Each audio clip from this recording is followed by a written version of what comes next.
Courtesy of Banggood.com, they sent me out the new Falcon XIANGYU XY017, but this one is the HW version, even though it doesn't say HW at the bottom, because it's a Wi-Fi quadcopter. It's a brushed Wi-Fi quadcopter with a 2 megapixel camera, wide angle lens, and it records at 720p. It has altitude hold, return to home, and headless hold mode, which is great, and it also does 360 flips. The 360 flips are not as fast as most quadcopters that I've flown before, but anyway, I'm going to get everything out of the box and go through everything that is in the box, and obviously they set up on your phone, because after all it is a Wi-Fi quadcopter. Now, as you see, I've got everything laid out from what's inside the box. We'll go through the instructions manual first. It is not the best instructions manual, I must admit. Some of it is hard to follow, but if you just stick in there, it will get you through with what you need to know about the quadcopter. And you do have to download an app which is Wi-Fi UFO, and you can scan it to download it from the Play Store or Android and so forth. So I'm just going to get that out of the way at the moment. The manual is not the best, but it does its job.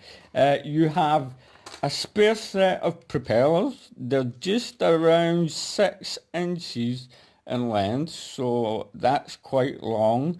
You don't get any extra screws though, that's the downfall with the spares here. You get your USB charging cable that you plug into your computer. You know I'm not a fan of these, I'm not going to say any more about that, but it might and it might not charge your battery up, which is a 900 mAh 1-cell proprietary LiPo battery, but it's got a GIST plug on it. Now, here's the thing, I'll bring the quadcopter over. If you look at the back here, you can see the GIST where it plugs into. You can fit another battery in there. Now the dimensions of the battery is, the length of the battery is 200 millimeters long, and the width of the battery is 27 millimeters in width. So if you can find a battery with a GIST plug on it, it's a 1-cell 900 mAh LiPo, then you're good to go. Just fit it in there, and so it's not so proprietary after all. You can fit other batteries in there. I have tested it and it will do that. Now let me get the quadcopter and the battery out of the way. So that's it there. No, wait a minute, let me just show you how it clips in. It clips in rather easily. You just snap it into place and just squeeze down and pull out. It goes in and out real easy, so in a crash I'm more than sure it's bound to fall out quite easy, so just be wary of that. Let me get this out of the way. You get a screwdriver so you can put the props back on and off when you bust them up, and you also have prop guards with the quadcopter. Now the quadcopter itself is a foldable quadcopter, so you want to unfold it like so, and once you've unfolded it from the main screw hole that holds the prop in, diagonally across is 260 millimeters. Now I was talking about the prop guards. Just be very, very careful, because I'll tell you why. Look at my lovely nail. Can you see it? That's because I was taking one of these little side clips out to push the prop guard on. As you can see here, they come out. You will need to get a little tool to pry that out, because if you don't, you're going to bust your nails up just like I have just now, and you just slide the prop guards inside. So be very, very careful when you're doing that. You don't want to be busting your nails up like I did. They're very tightly and snugly secured in there. And you'll also be wondering, why can you see screws? Now on top you do have silver nuts, 4 of them. Of course you do, on each one of them. But on my video I had a lovely crash into the side of the building because it was a really cold day. It was around 9 Celsius and the battery was running really low. It was around about 7 minutes and I was speeding in quite fast, and obviously I didn't have the punch that I needed to come out of it, and I slammed straight into the building. No other damage to the quadcopter, it flies perfectly, but I did lose 3 of the other nuts, and they do just pop off easy, just like that, as you have seen. So my recommendations is, if you want to keep them on when you crash, you will lose them, or just take them off. It's up to you.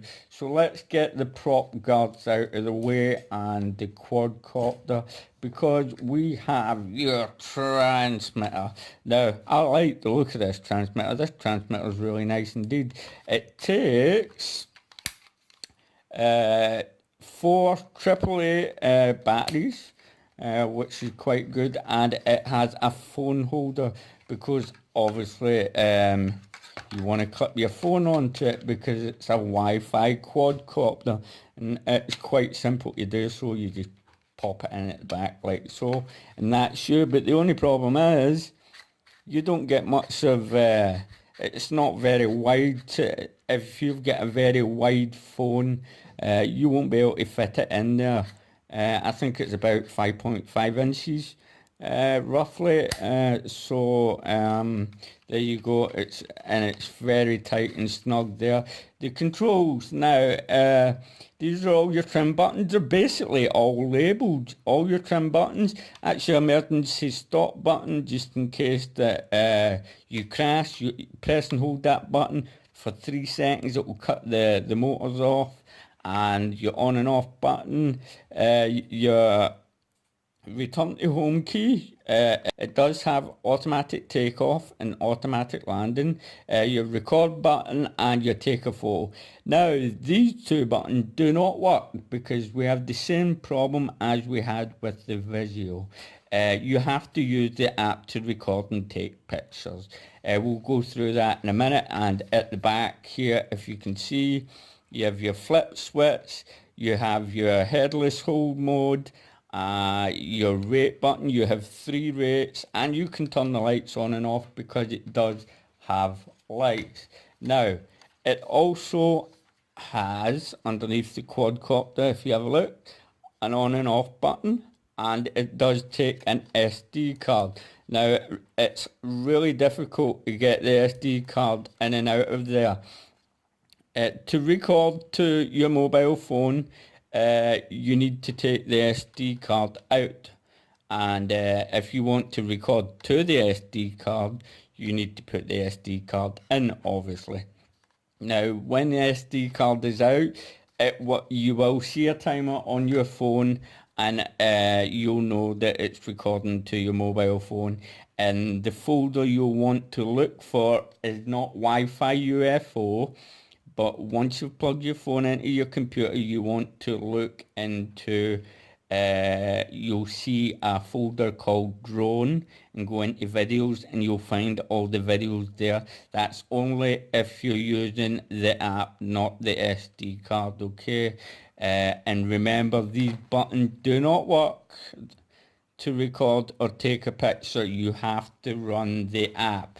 So basically, I'm going to set everything up right now. First of all, I'm going to turn the quadcopter on, as you can see, and you have LED lights going to the front and blue to the back. I'm going to set it down here. Now I'm going to turn the transmitter on and bind it up, push it down. I've already downloaded and installed the Wi-Fi UFO app, but I obviously need to turn on my my Wi-Fi settings and connect and go into Wi-Fi UFO. Now, one thing, when you do first boot up the app, please go into your settings menu, and what you'll want to do is change your let me get that light out of the way. You want to change your preview to 720p. If you don't do that, you won't be recording in 720p. Now, so we've just changed that there, and we go to play, and now you see the picture has came up, and that is us recording. Like I said, what happens when I press record, there's no timer there. That means you're recording to the SD card. But once you take that SD card out and you hit record again, you'll see the timer that comes up. And you have your usual, let me just stop recording there. You have your usual control buttons on up top here, and you can take off and run everything and your extra settings as well. It's basically the same as any other quadcopter out there. Now to take, let me just take this off just now, because you have to unlock the motors before you can start to fly. You can't just press the automatic hover, it won't work. Automatic takeoff, sorry, it won't work. If I was to press that just now, nothing will happen. I'm going to take the quadcopter away from me a bit, because what you have to do is you have to unlock the motors first, and by doing that you push both sticks, well, the left stick to the bottom left, the right stick to the bottom right. And if you want to recalibrate the gyro, put it on a flat surface and push both the sticks in, and you'll hear it make that noise, and that's you recalibrated the gyro. If you still have drifting problems, use your trim button to trim it out, but that's just about it. Like I said, it's a great little flyer. The camera is amazing. The tilt, you can only tilt it down about 30 degrees, I do believe, but you cannot tilt it up. And I don't know why they keep doing that. They should allow you to tilt the camera up, and it is a 720p wide angle lens, and it is a great camera, but no up tilt. And it is very durable, because when you watch this flight, you'll say, oh my god, that was a hard hit, and it survived. So it is durable. Is there anything left to say about this quad? Yes, there is. When you're recording to the SD card, it splits up the recording into 2 minute clips, so just in case you crash, your recording is saved. It might be a little bit of a pain, but you would have to clip them all together using some editing program, and obviously you can't record using the buttons. You have to run the app while you're flying to record, and that's the other downfall. So enjoy the video flight and enjoy the amazing crash at the end. Now let's just take it for a test flight, and up we go, and we're in rate 1. Remember, the blue lights are for the back and the green lights are for the front. I'm recording as we speak, so let's take it out for a flight. Rate 1's a bit on the slow side for me, so I'm gonna pop it up into rate 2. Aha! Now that's a bit better. Remember, it has altitude hold, and it's holding really well, and it's flying really good as well. Let's see the yaw on rate 2.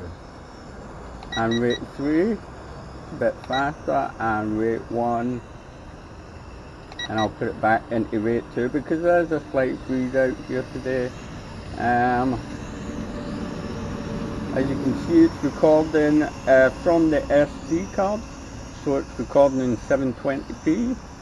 That it's got a minor drift to the right. That's possibly because of the breeze out here, because as you well know, the wind blows from the left to the right out here.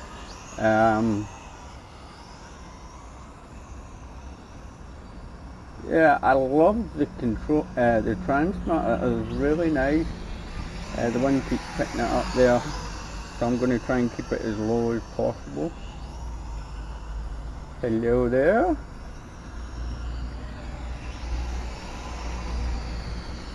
I've tilted the camera up as far as possible. Now I'm going to take it to the back end of the garden and see if return to home does work, because we do have return to home, remember. So let me see if it works. Yeah, you're coming back. You're coming back. That's not too bad. And we also have headless hold mode. Let's check that out and make sure that's working properly. Yeah. And you can see the lights flashing away because the headless hold mode is working, so we'll take it back out of that. Now remember, we're on rate 2 at the moment. Let's take it up a little bit. Now remember, it is a little bit windy.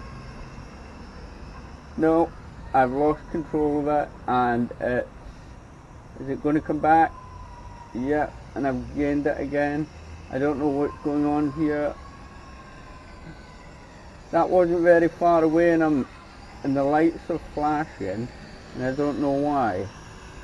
I didn't get too far there, and as you could see, I began to lose control of it, so I think I'll just stay in the back garden here and just fly it around. But it is, I think we've got about 12 mile an hour winds, and it's very cold today. It's about 9 Celsius.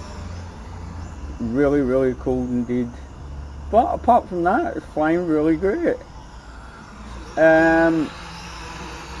It's a lot more agile than the video, and that's what I liked about it the most. And don't forget, it does take photographs, but you have to use the app to record, and whether you have an SD card. Whoa, where are you going? On this quadcopter out here today.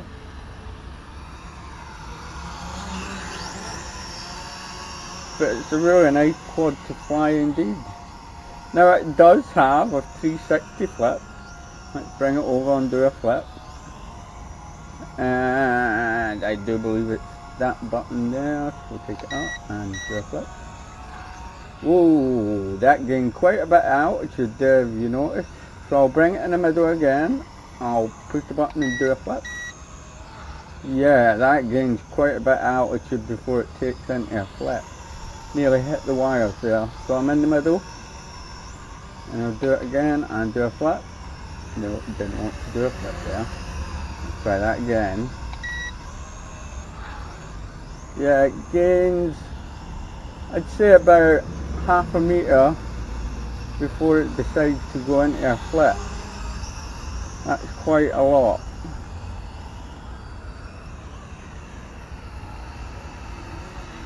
The problem with altitude hold and wind, they don't mix very well at all. And